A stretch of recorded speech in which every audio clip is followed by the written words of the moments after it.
Hey guys, welcome to Project Esports for January 21st, 2019. We're on a third episode of the year, and honestly, it's good because we are finally back in the esports season. I feel like this is the first week we actually have a wide variety of news about different esports going on, and it's back, boys. How are you doing, though? We got so much news to talk about, but I feel like it's actually been a while since we chatted, and how are you guys doing today? You gonna go first, or am I gonna go? How are we doing this? You're muted, but so I'm gonna go first. So I'm doing good. I'm doing all right. School's getting a little hellish, but what else is new? I got my first week of LEC. That was really fun. It was mixed emotions, but yeah.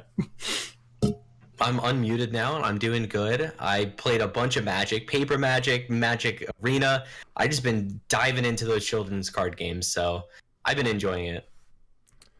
Yeah, and I guess I've kind of been the same way. I watched a lot. I watched almost all the LEC. We had Runaway play earlier this week too. Some good old Overwatch games. It's been a pretty good week for me too. And yeah, like I said, we're going to talk about a couple of those things coming up. But I'm glad to be back, and it feels like it's a long time. And I don't know.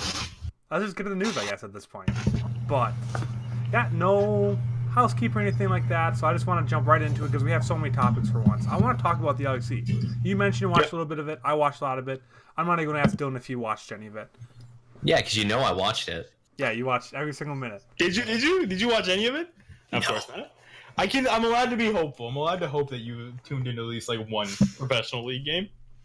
Maybe one of these days. Maybe free time to chill and watch some of it. But, there you go. So there's a lot of kind of things I want to talk about this. But before we get into the stats or any of that kind of stuff, I just want to hear, James, what you think about the design. We saw kind of the announcement video, but how did the day of the events actually look to you? Did you like the overlays? Did you like the hosting? Did you like the cast? Just tell me what your first impressions kind of are from the first 2 days of it. Right. Okay. Cool. So I like the rebranding. The rebranding's really slick. It's really nice. The how they do in between games and stuff like that. The overlay they chose for that is really, really nice. I'm into that. They acquired Frostkern, which is really cool. I've always been a big fan of Frostkern, when she was doing LPL. And I actually was one of the few reasons I actually watched the LPL, because she was one of my favorite personalities, mainly because she just doesn't give a shit. She just she'll mouth off to everybody, and usually she's right. Usually she has a good amount of justification. So I think she's been a great addition, especially because they don't have Deficio consistently anymore, which is, I think, a big. It's not a huge loss, but it is a loss because Deficio is such a face. Him and Quickshot have some of the best chemistry known to League of Legends. Other than that, though, how they kind of set up the stage and everything like that, it was all really well done. I don't know. I'm getting kind of sick of the matte, not even matte colors, but it's just they're basically, it's two colors. That's it. It's black and something else, and it's how they've done all their graphics now. So there's not a ton of boominess and stuff like that, but it's whatever color they pick is very in your face. So I don't know. As somebody who kind of appreciates minimalism, that kind of works.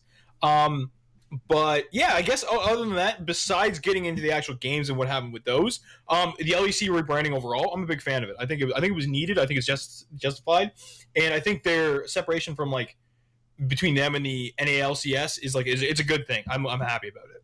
So do you vote for the EU LCS or the LEC? I'm a big fan. I like the LEC. I like the LEC. Every other region is 3 letters. Except for NA and EU LCS, they were the only ones. So let's get on that bandwagon. No, yeah, I agree. For the most part, I really enjoyed a lot of the rebranding. The overall rebranding, the colors they use, all that kind of stuff. I'm a huge fan of that. There's nothing kind of branding and graphics wise at the big picture that I didn't like. One, I thought the picks and bans kind of screen was a little different. I wasn't used to it. It kind of had it on the bottom versus the side. I know they're trying to change up from other divisions, other regions, but I guess I just come so used to kind of being used to the side by side. See on this, no, and I watched the I'm gonna butcher the name. I don't even know if I'm gonna try and pronounce it. The Dota major that's going on right now in China, or I think it may have just wrapped up over the weekend. I'm not too sure. But that's how they do their picks and bans. They do the picks and bans all at the bottom. and it's they have like a camera for the commentators at the top, which I was like kind of like off put, but like I mean I see why League does it. It looks good. It wasn't I don't know, I don't mind it. It's different. I didn't hate it. I think it was just kind of different for me. That the in-game overlay I had a huge issue with. Actually, it was so big. I mean, if you're looking at kind of my screen here, so this, and this is all kind of just graphics, and only here, like just a small part of the map, the screen actually felt like it was gameplay. I know you always have the player icons on the side, but I mean, almost the bottom third of the entire screen was just one big overlay showing the map, the graphics, all that kind of stuff, and it just seemed so much more busy compared to other things. And when they had the Baron power play, that took up a huge amount of room and all that kind of stuff. Like, I get the partnerships, and you had to do that. Well, I was just gonna say, because like the Baron power play is brought to you by Shell. I love that. I was just gonna say, thank you, Mr. Shell. Exactly. Which I mean, like, so I mean, they're paying for it, right? So, and I get that, but I think they are minimalistic in everywhere except for the overlay, which where I think minimalistic is the most important part of that, because I saw a lot of people complaining about it. I had a problem with it, but not even talking about the graphics, there was so many technical issues. I think there's more technical issues on day one of the LEC than the entire season of Overwatch League. Yeah, like, I wouldn't be surprised, honestly. It just that's just how it felt. That's probably not true, but it just seemed like it'd be one thing after another. I mean, the very first game of the entire LEC season, they played for 15 minutes, and then have to remake. Yeah, like that is not how you want to start a season, with a remake right away. Sure, it's Fnatic, and people got the memes for Fnatic paid them off to get the restart. Fnatic still went on to lose that, so that didn't matter. But that was the very first game, and that just set the mood for the entire rest of the day. I didn't watch day 2, but I thought there was a couple issues at day 2. There was, and believe it or not, again, it was with Fnatic. There was it wasn't exclusively Fnatic. I think there was one other team that there was issues with it. But like there was quite a few this seemed to be a bad week for technical issues. We're gonna get into it later, but it's it was a gong show. I mean, so I guess kind of for my overall impressions of the LEC so far, I mean, branding and graphics, I like the number scale, like 7 out of 10. Like, there's a couple things they can fix. They maybe cut some things back, change some things up. I think that could be really well. I mean, technical issues in the overall weekend, 6 out of 10, because when you have such a big weekend like that with the whole rebrand, you want everything to go perfect. Imagine if the Overwatch League opened up day 1 and was like that. That would have been such a bad kind of look. And they're lucky this is just a rebrand, not a start of something new. But in any other situation, that would have been the death of a league. Not death of a league, but a very big impact on the numbers for the long run. I think, like, the fans at this point aren't even really surprised when this stuff happens. Like, it's like EU production. Like, people just meme that. And, like, so there's two things about people saying EU production and it not being a bad thing. Is one, it doesn't fester into anything worse. It stays in Twitch chat and it stays there, and nobody makes a big deal out of it. And two, everybody's okay with it. Everybody's used to it. So I mean, like, it's not a bad thing. So I just to kind of go with your score, I'm gonna go for rebranding. I'm gonna go 8. I really like it. I really like that they've really like modernized it. And what was the other thing you scored? The kind of the overall weekend, opening weekend. Everything. I want to give it a 5. I don't think opening weekend you should have a remake. I don't think that's good. Because they've used Chrono Break in the past, but where it was so bad that they actually had to remake, plus everything that plagues day 2 and stuff like that. It's I'm gonna give it a 5 overall, and I'm a little biased because I don't like what happened.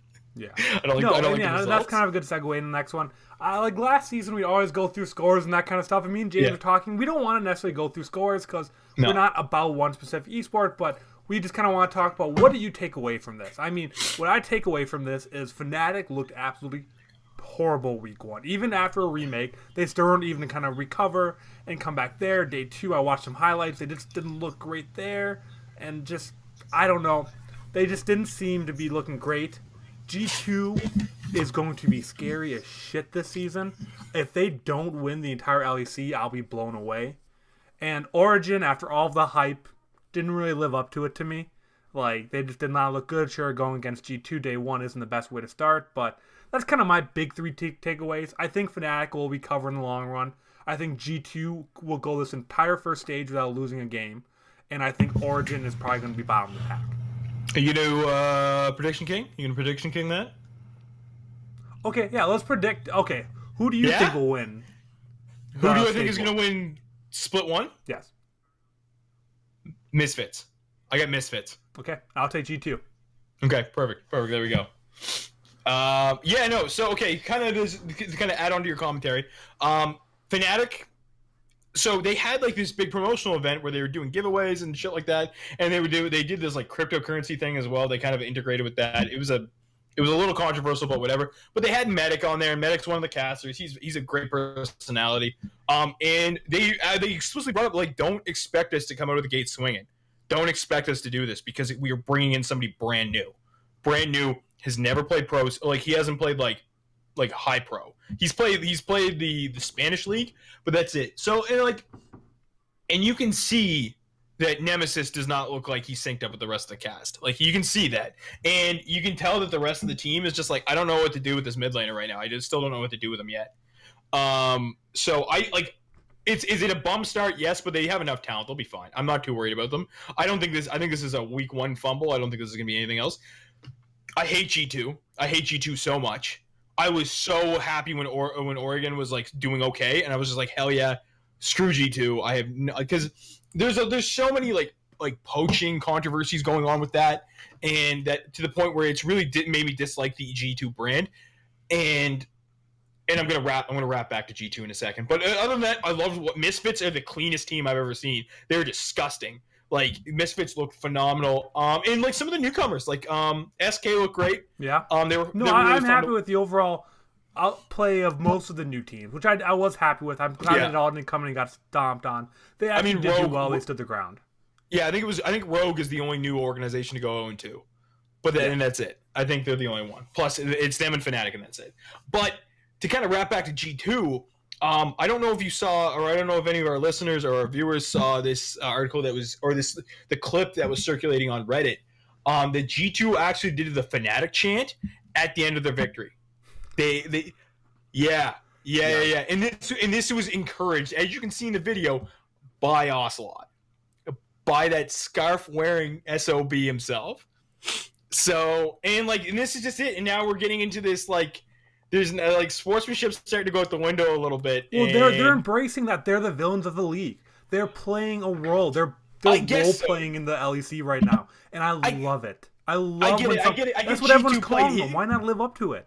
I guess so. I don't know. Usually you don't see sports organizations turn heel, but I mean, are you kidding me? Have you seen Tom Brady put out his own hype video before the game yesterday, and afterwards, on a video clip, he said, "We're too old." Someone said, "You're too old," and he said, "You're too slow," and they're just mocking what other people are saying about them. Are you talking about the Chargers? Was it the Chargers defensive end? Are you talking about that clip? No, 2 Patriot players are saying what they're just quoting what other people have been saying about him. Like Tom Brady was too old, the cornerback was too slow. They're just mocking what other people said about him. They live for that kind of mentality that people don't like them. So is this something? Do you think this is something we should encourage and just be like, oh my god? Yeah? I mean, poaching and that kind of stuff, like the actual bad guy kind of stuff, no. But doing other teams' chants, playing up to that villain kind of role and everything, I think that's great. Don't do actual bad things, but play that just role play the villain, on the stage. And that's just it. I think this is where it's going to get convoluted. Is that G2 if you to use wrestling terms, if you want to turn heel, by all means do it because it's going to work. It's going to sell. And their hype video really showed that. You know what I mean? Their hype video about against Oregon was really, really well done. But I mean, again, you have it associated with poaching. You have it associated with how manipulative perks can be. What lengths Ocelot will go to basically acquire players. That's where you're I don't know, man. I don't know how much I want to buy into that. You know what I mean? Yeah. We'll see how much they go. If they stay clean outside of the matches, I'll be fine with it. But yeah. The last thing I want to kind of talk about actually after matches and outside of stuff, and so this is something that you can kind of come in on with Dylan. That's kind of why I really wanted to bring this into this conversation. But Fnatic had a couple of interviews scheduled day 1 after their game. I'm sure they assumed they were going to win, and they just wanted to come back and do an interview right afterwards. They ended up losing, and they just all left stage. They didn't do the interviews like they had planned. I think it was just with one reporter that kind of brought it up. Dylan's frozen on us right now. Oh yeah, he is too. But they just said, like, nope, we're not going to do the interviews. And I just kind of want to hear what you guys think about that. Like, I know it's commonplace in esports. People have been saying that, like, people have the right to do that. It happens all the time. But should it keep happening? Like, should that be something that's kind of acceptable? If you schedule an interview, but you lose, you just skip it. Like, that's not how traditional sports works. And I know we're not copying everything from traditional sports, but I think that's a level of professionalism that if you say you're going to do something, no matter the outcome, you still talk about it. Dylan, you go ahead, buddy. I've been rambling for a little bit. Yeah, so I actually did cut out a little bit, but I think I got the gist of it. Yeah, obviously. I mean, I don't think there's a controversial point there. I mean, like, if you say, hey, like, you were going to do an interview afterwards or whatever, and you want to uphold a little bit of professionalism, you should obviously go for it. I don't think there's any circumstance where you really don't. Like, even if you're at like an amateur level and you're like, hey, like, we'll give a little talk on like the Twitch stream right after, like, win or lose or whatever, and you don't, that's like kind of a bad thing to do. So yeah. I mean, I feel like there's only one real answer for this. So. Yeah, I don't know. Like, I feel like esports should really like, we really want to separate. We really want to create our own brand away from traditional sports.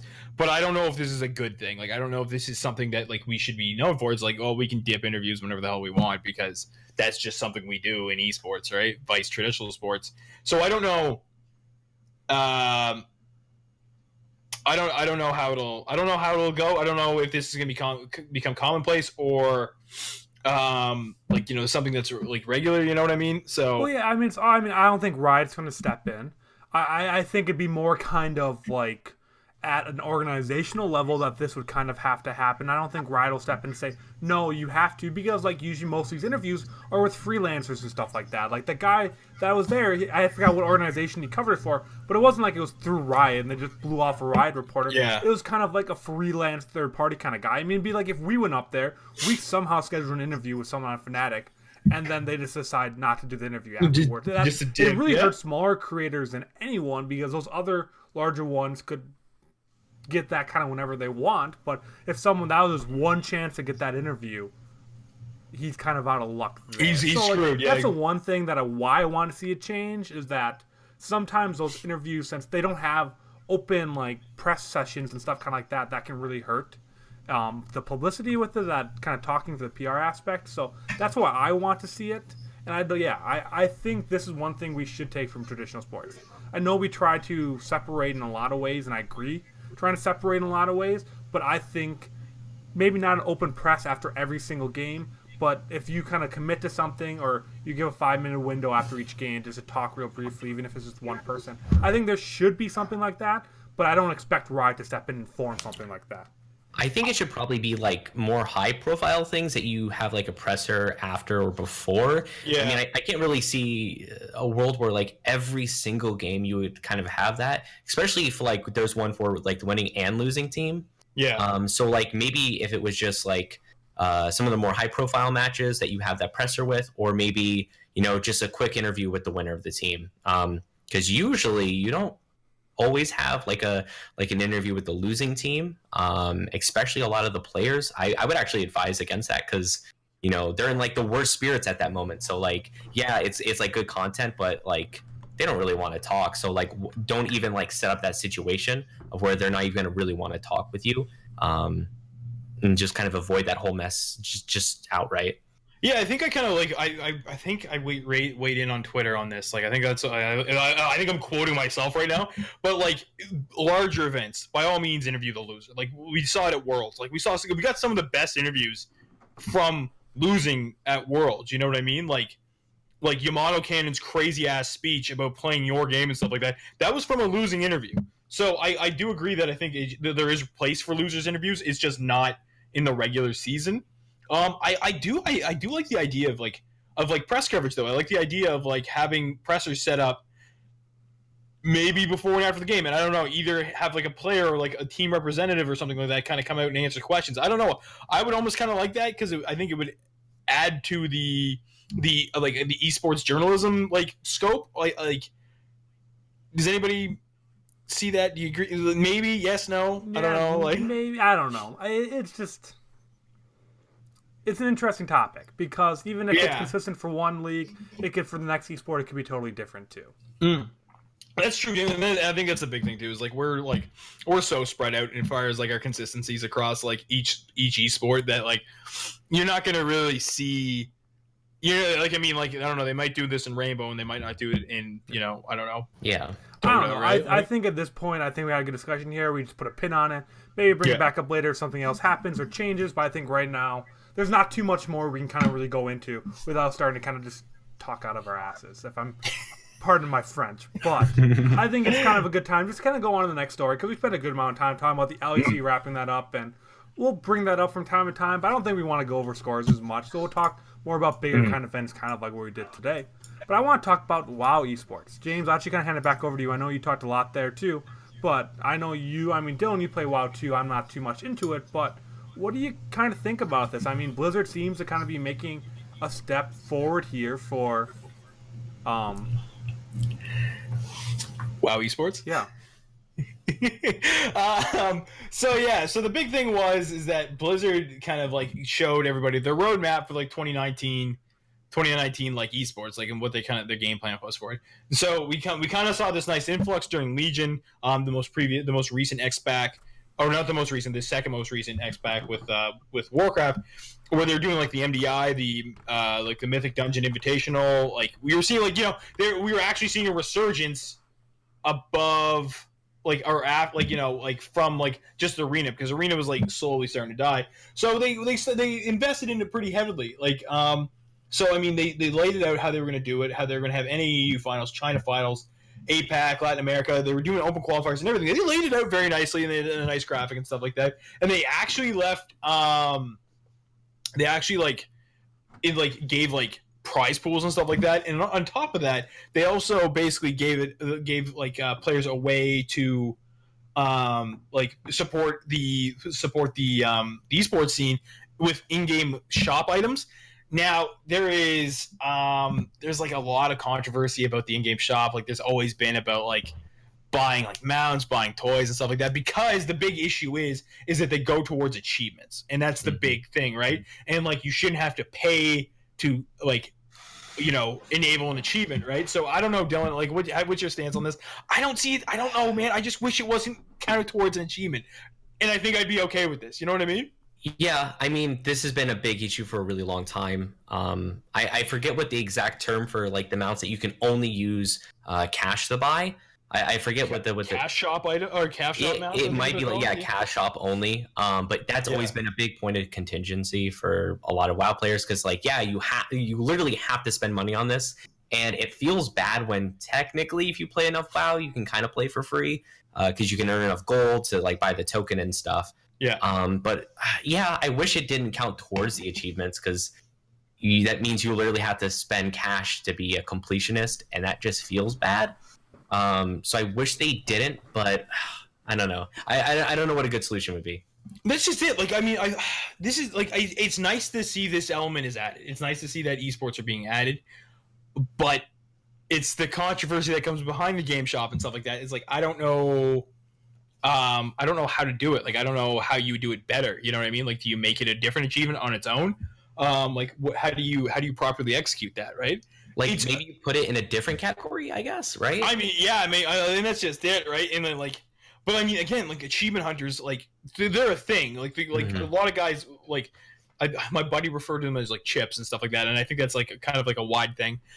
Is like, you want as much achievement points as you can. And like, I mean, if you have to physically pay to get them, it's not good. But seeing them support the esports scene is wicked. That's great. Like, I mean, and that's something that Warcraft has finally started to take steps in with. Surprisingly, I think we ripped on Activision for a solid like hour last week. Like, I mean, and all the things they're doing wrong. And this is like one of the few things they're doing right. And like, actually, something I totally forgot on the docket too, but there's actually 2 esports now that Blizzard has actually kind of taken a step towards getting more involved in. And I don't want to cut the WoW conversation short, so I'll bring that back up. But we forgot to put it on the docket. But they announced LAN events for Overwatch Contenders 2 this week. Yeah. Like, is there anything else you guys want to say about WoW, or do we want to go up and just kind of apologize to saying Blizzard doesn't care about T2 Overwatch, and then literally a day later they put out Tier 2 Overwatch stuff. Well, okay. First, let's not apologize because they were messing up for months on end. And I was gonna say, let's go wrap that up because like it is an interesting thing that they're doing with WoW Esports, and a lot of people don't really focus in on WoW Esports. And I know James and I definitely watched a decent amount of the Mythic Dungeon Invitational. MBI is what they're branding it now. Yeah, like sorry, go on, James.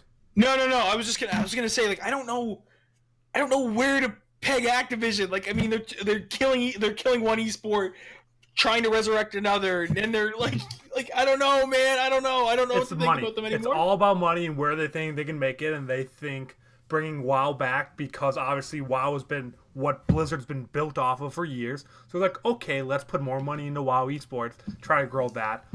And then here's the storm. Our Activision probably just saw as a money sink. Give them the axe, yeah.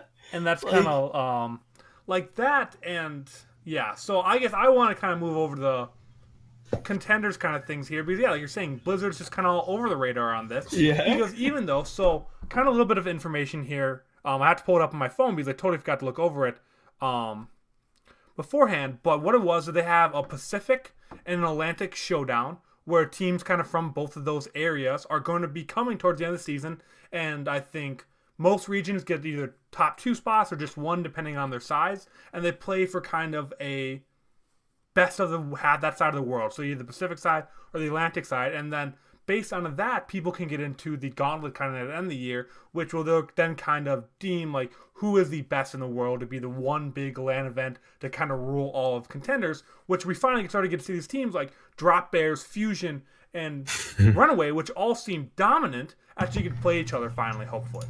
But the Drop Bears, LAN events, yes, we want that. Everyone wants that. But now there's rumors of, Kate was kind of mentioning this in the chat even, that Korea, which is the only one right now that has LAN contenders, may be closed down. There's talks of the World Cup going away because of these 3 events now.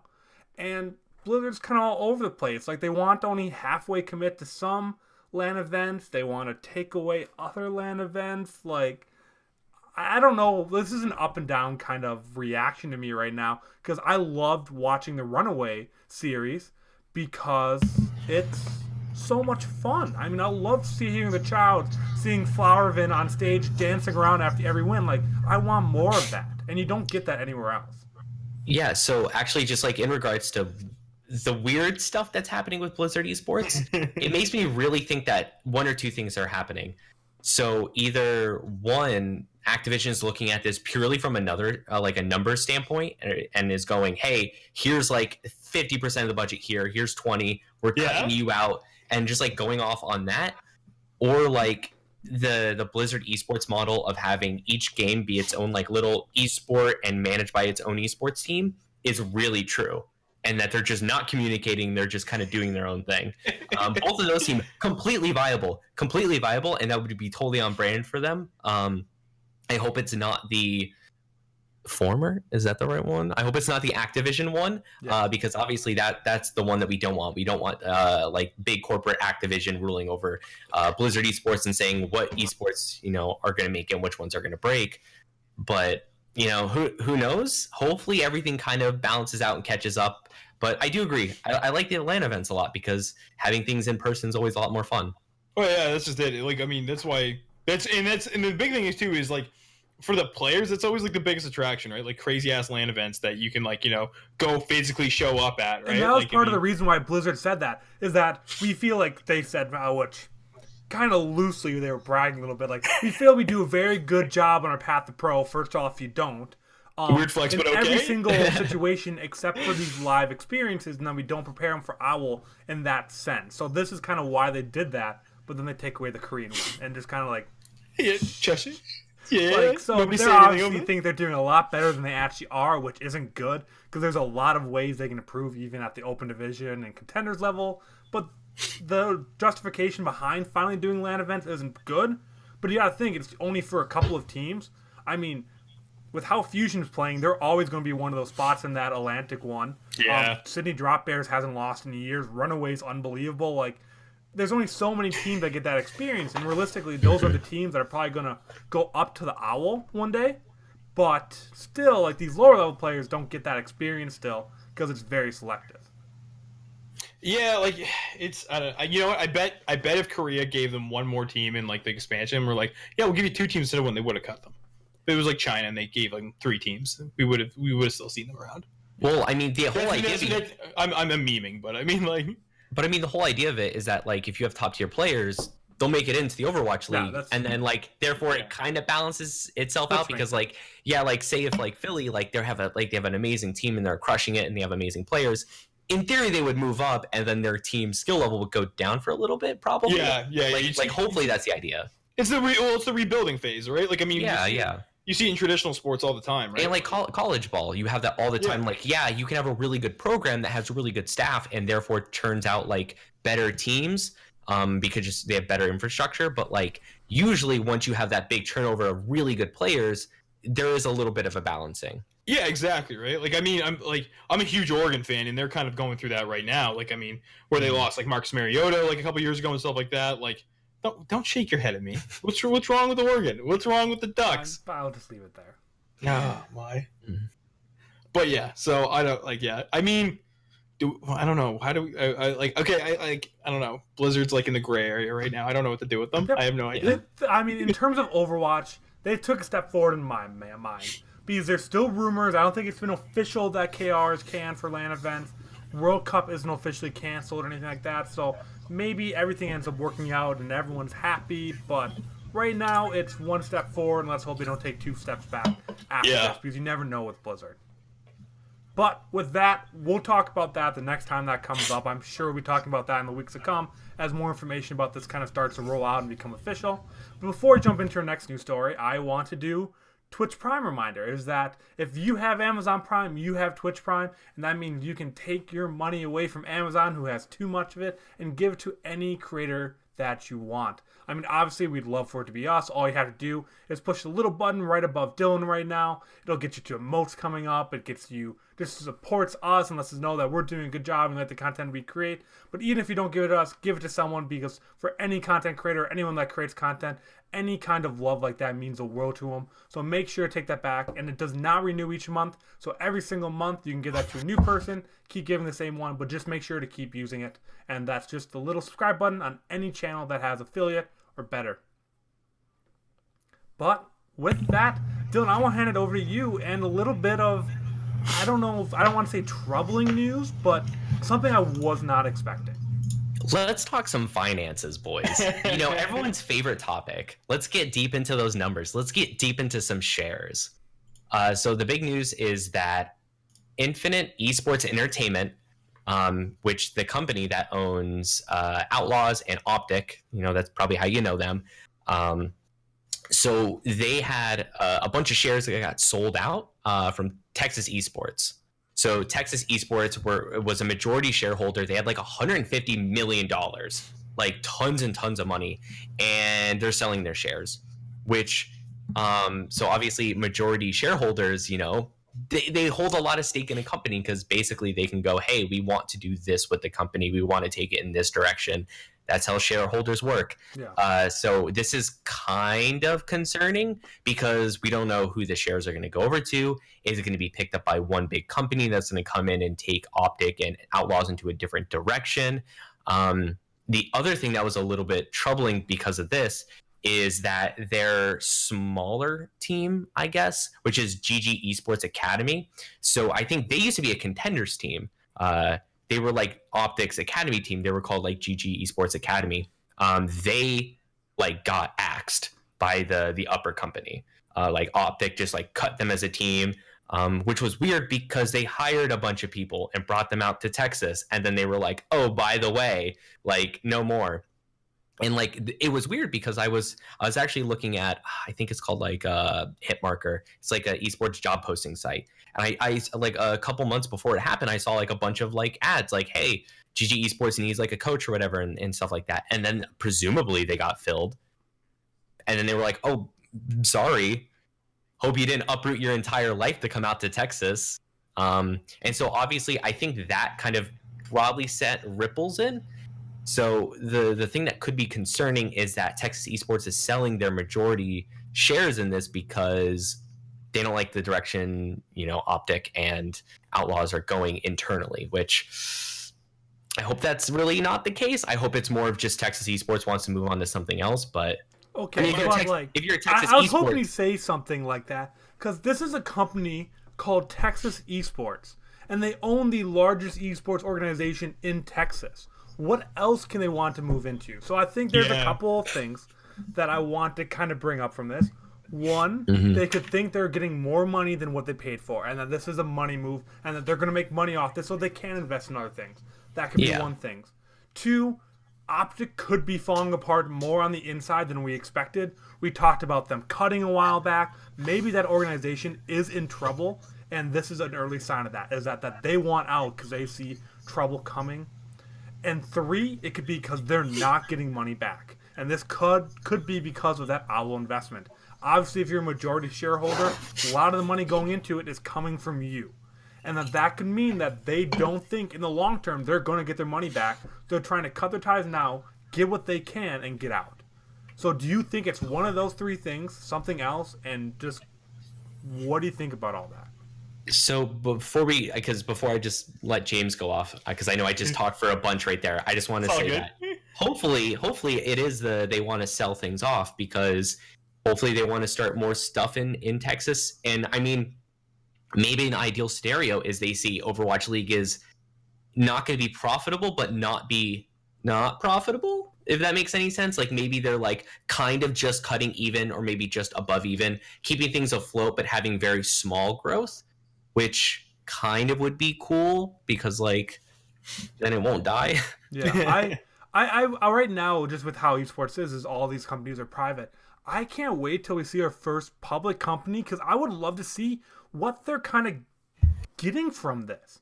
Like, we have no idea of kind of the numbers behind a lot of this. We get ballpark numbers of how much buy-ins and all this kind of stuff, but we have no idea the sponsorship numbers, what they're playing some players. Like, that's the one thing about the NFL and stuff. Contracts, all that stuff is usually a lot more open. Really, the financial scene, we can do nothing more than just guess and look at it, because there's no numbers anywhere, and we're not able to compare it to anything because there's no publicly traded companies. And I'm not saying someone should just go publicly traded for that reason, but once it gets to that stage, we'll have so much more insight, because unless you're part of these organizations or you do something for them, you have no ideas with numbers. Like, if we Google numbers, we could find nothing for any of these organizations. So this could be happening for so many reasons, and without having any information, it's super hard to know. I don't think this is Optic being like, let's get out of esports. I don't think that's it at all. Like, I genuinely think we're seeing one of two things. We're seeing a shift in internal management. You got to remember too, Optic's been around for ages. Optic is like OG. So there could be, they may have grown way too quick. They may have grown way too quick.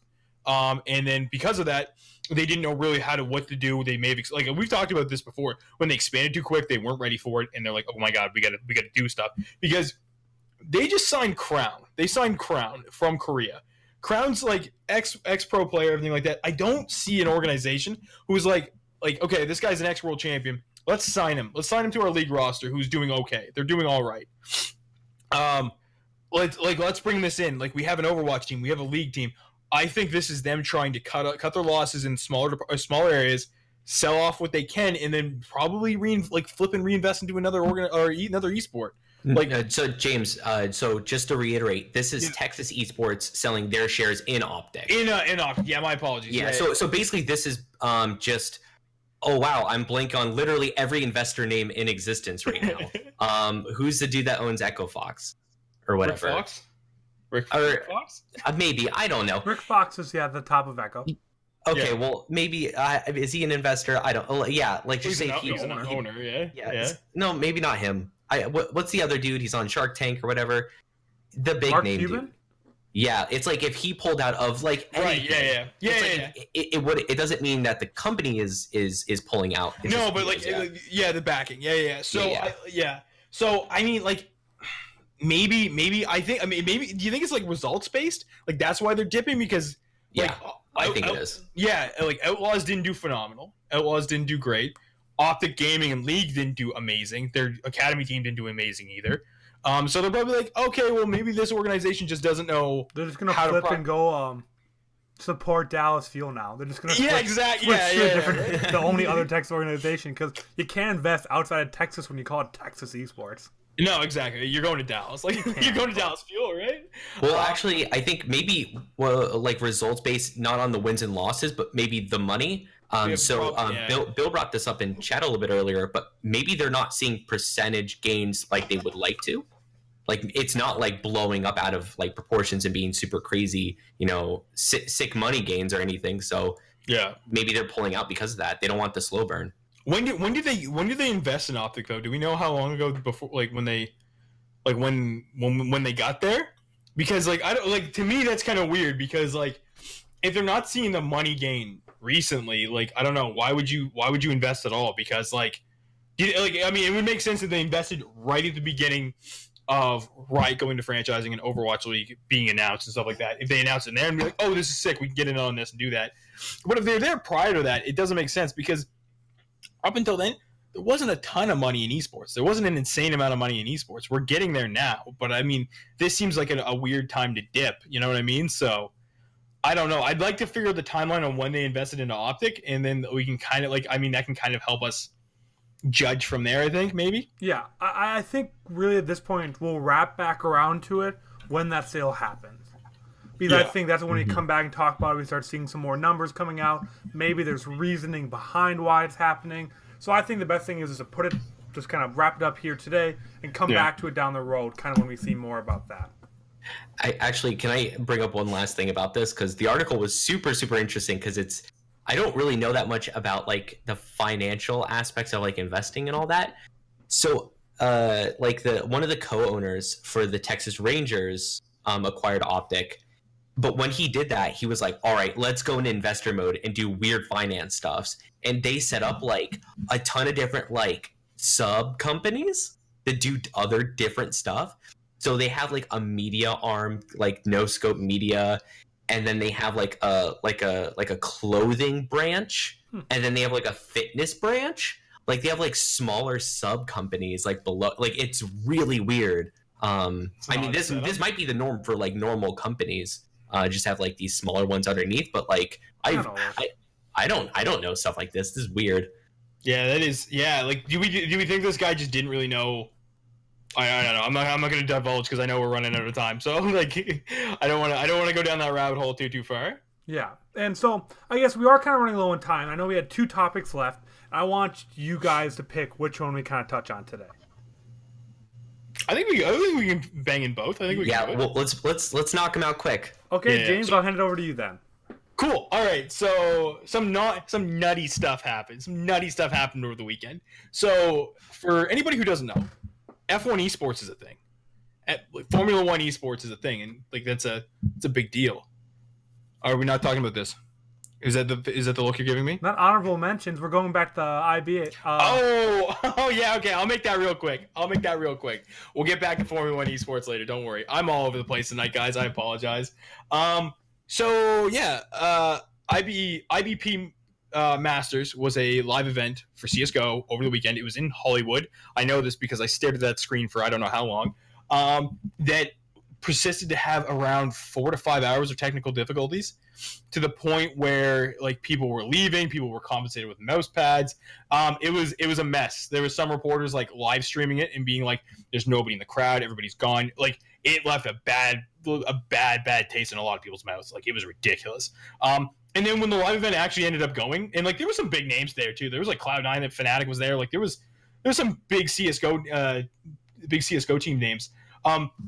The actual monitor where you actually watch the game was like, I don't know, maybe like a 55-inch TV. Like it was not big. They had a giant ass screen in the back and they didn't use it. I don't know if it wasn't hooked up or whatever, but it was riddled with technical difficulties. So I don't know. iBUYPOWER is not looking too hot right now. Yeah, as far as like their one events. of the first major LAN events for the CS:GO season 2, which that's why a lot of reporters were there and that kind of stuff. Like it was kicking off the CS:GO season, and this just shows the second esport now in a row that's had a very rough start, kind of getting out, and it doesn't look good for iBUYPOWER, right? iBUYPOWER, yeah. I mean, I have one of they're their a computers. PC company. They just had issues with their own PCs, so not looking great there too. And I know technical issues can are usually not out of control. I mean, I've worked tech before and all that kind of stuff, and like sometimes you just don't expect what's kind of happening, and there's only so much you can do. But that's what test runs for, and that's why you prepare ahead of time. That's why you make sure that stuff doesn't happen,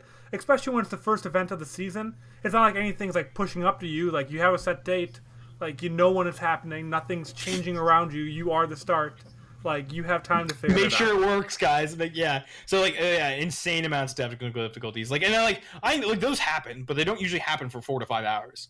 You know what I mean? Yeah. Like they had there's games that was supposed to start at 11. They pushed it back to 1, and then it got kept pushing back. And they made the decision to start the 3 o'clock games first on time, and then they played the 11 o'clock game. So that got all screwed up, and there's just questionable choices here all around. I wish you would have more time to talk about it, but it covers a lot what we did in the LEC too, though. Like, it's just technical issues, like, I don't know, like, it's an online tournament. It's an online game, but I think your tech should be number one, and everything else should be secondary to that. Absolutely, yeah, definitely. We're with the venue later. Yeah. So yeah, no, oh yeah, there we go. We got that out of the way. We're good. Yeah. Dylan, let's talk about another kind of part of events, and that's the celebration at the end. I mean, oh my god, this is my favorite thing in esports. So actually, no, second favorite. My favorite is like the early 2000s era of esports when everyone was like super futuristic and wore like the tinfoil clothing and stuff. But besides that, my favorite thing is celebrations in esports because they're all so bad and they're all awkward and they're weird and they never work out right. So Runaways, they have a whole bunch of new players, beat the odds, did an amazing job, won. They hoist up the trophy and it breaks. Like classic like esports celebration, just and like someone did a high res photo and it looks like it was actually glued, like the handles, one of them was like glued on, but it wasn't glued on I guess well enough, and so it broke off. But this just adds to like the whole esports celebrations being terrible. So notable things is champagne. You bring in the champagne. None of these dudes know how to open champagne. Most of them aren't of drinking age, and they're like, I don't know what to do with this thing. So they have to have like a production dude come over and open it for them, and then they don't know to put their finger on it to like blast it everywhere. So like you have videos of like them shaking it, like but with their finger not on the top, and it just like falls out and just like splashes everywhere. And then the best ceremony of all time was Firebat Hero. So the article that we read that kind of summed it all up was from Esports. Nicole Carpenter wrote it. She's fantastic. Which, speaking of, she's leaving Esports and going freelance. She's going freelance. Good luck with you on that. Yes. That's so scary. And so she summed this all up really well, and this was a big nostalgia hit for me because I remember this one. So Firebat Hero won Pro League, like the Pro League finals, and like whenever he did, he like for some reason this was StarCraft. It was like on a beach. For some reason, they played the finals on a beach. Okay. Hell yeah. It was early like StarCraft. So they played it on a beach, and then he like rips all his clothes off with nothing but his boxers and just runs into the sea. That's amazing. It's like nighttime on like a random beach in Korea, and he just like runs into the ocean, just like jumps in and then comes out, and then everyone's like, okay, cool.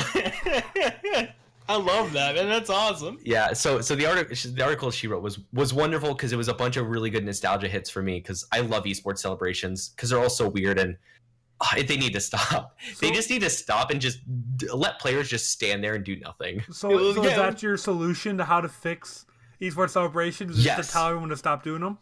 No, this is what you do, right? The team wins, and you go, all right, stand there and just like look hype. Just don't give them a trophy. Just don't give them anything. No trophy, even. Dude, they break it. This is why we can't break it.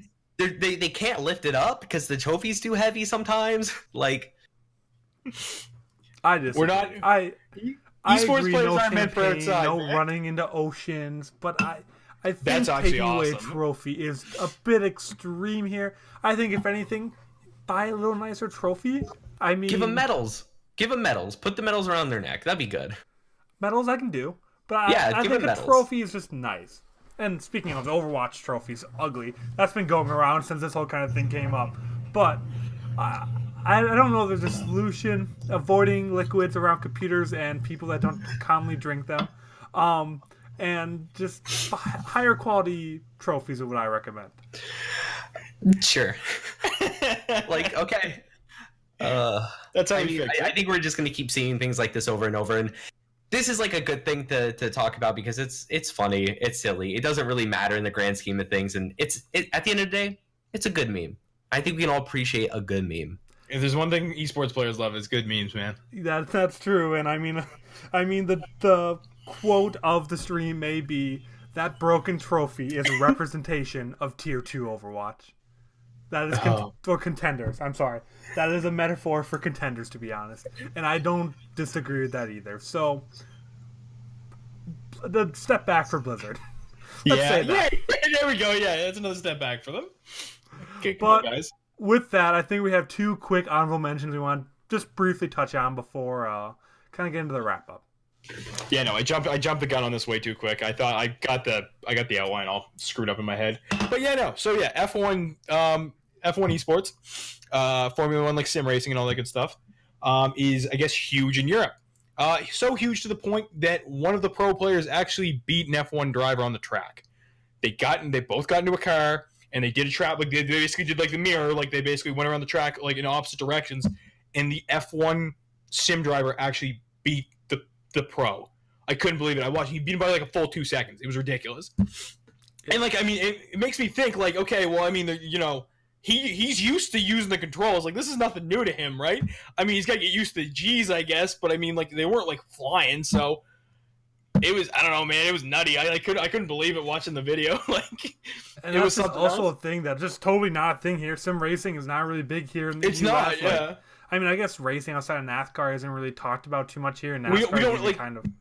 Yeah, like I mean, like here. rally is like we don't even have that, right? Like I mean, we have it, but it's not like big, yeah. Right? So when I watched it, I thought that was unbelievable. I think that's super cool. That is an honorable mention because there's not much to talk about here, but that's still super hype. It's just awesome, yeah. So I think what they should do is the company should advertise that for their game, because yeah, this simulation racing game is such a good simulation that you could be a pro if you're good at it. It's a 1-to-1, I guess. I mean, if you're that guy, do you just switch over to F1 racing? Well, see, like it wasn't like they didn't get that fast, but I mean, like it was like there's still maneuverability. It was like it was a time track instead of an. It was a time race, track, which is yeah. totally different, and that it's more comparable to, because obviously in a racing sim 2, it's not about going super fast, it's about hitting that corner at the right angle and all that kind of stuff I know nothing about. So that's kind of why they did that on that kind of a time track versus an actual racetrack. Mm-hmm. That's very different experiences, but I mean, it's still you know what? I think it's a big flex for the esports community. I think we can ride that for a little bit. I was real into that. And I guess the last honorable mention is we talked so much about Philadelphia Fusion last week and how they've done so well. They've won every single season of NA contenders and all that kind of stuff. And we also talked about the Sydney Drop Bears. And they actually went on to beat the Fusion's record. They also have won all 3 seasons. They had a 30-1 map record this year. It's disgusting. It's gross. And the one map they lost was in the finals. They had not lost a single map all contender season until the very last match, and that was only one to the second best team in the entire Australian. They told me they were gonna do it too. They messaged me and they're like, "We were gonna do it." Like you can see it on my Twitter, and I was just like, "Yeah, all right." Yeah, I know they've been interacting with them a bunch too, so that's super fun. But that's just and they did it. Like I mean, the Sydney Drop Murder Bears they did it. Like that's insane. Good for them, man. And Good that's job, the conversation. I mean, I think that's why these LAN events will be fun. Because right now we have Runaway, phenomenal success. They are just unmatched in Korea. For the contenders. Fusion, unmatched in NA. Sydney Drop Bears, unmatched in OCE, Australia, whatever that circuit is. I can't think of all. And when you see these teams coming together now, you can kind of figure out who's going to be the best, and then it's not domination, because obviously the best players are going to keep going to these pain teams in the regions, and now when you put these regions up against each other, I think it'll be a lot more fun, and it's a better scouting ground for kind of the Overwatch League too, because you see who's really the best of the best. Yeah, absolutely. But with that, we just want to bring that up because the Drop Bears have been fun interacting with us a little bit too. So want to throw them congratulations and talk about that because we brought a Philadelphia Fusion for that same exact reason. But with that, I want to thank everyone so much for tuning in to this week's episode for January 21st, 2019 of the Project Esports podcast. Thank you for all the interactions in the chat. Thank you for the subscribes. Thank you for the likes. Thank you for reaching out to us on Twitter. Shout out to you, City Drop Bears. And we like, honestly though, we eat this shit up, guys. We love it. So thank you so much. And we go live every single Monday right here on twitch.tv/The Game Haus at 6:30 Eastern Standard Time. And if you missed a live show, we're on every single podcast platform, Google Play, Stitcher, iTunes, Spotify, every single podcast platform the following day. So that's Tuesday in the morning. If you just search Project Esports podcast, you can find us there. Or if you want to watch the VOD, just go to the Game House's YouTube page and we're on there as well. Yeah, but with that, I'm Andrew. I'm James. And I'm Dylan. Thank you for watching the Project Esports podcast. We will see you guys next week.